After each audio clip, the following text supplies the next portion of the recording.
So ayun guys, nandito tayo sa Muelle de Binondo kung saan nagpapakain tayo ng ating alaga. Ayan, padami na padami sila guys.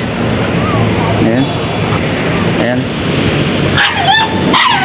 Yung iba kasi to guys, kapapanganak lang, siguro mga 5. Ito, ito yan.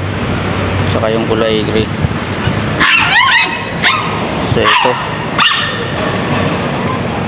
yung araw-araw nating pinapakain. Buti may nagsupply ng pagkain, kasi kawawa naman sila kung hindi natin sila pakainin. So ayan guys, so bibigyan natin sila ng gatas. Ayan, maingay yan, yan, maingay. So bibigyan natin sila ng gatas. Ito guys, may gatas tayo. Ayan,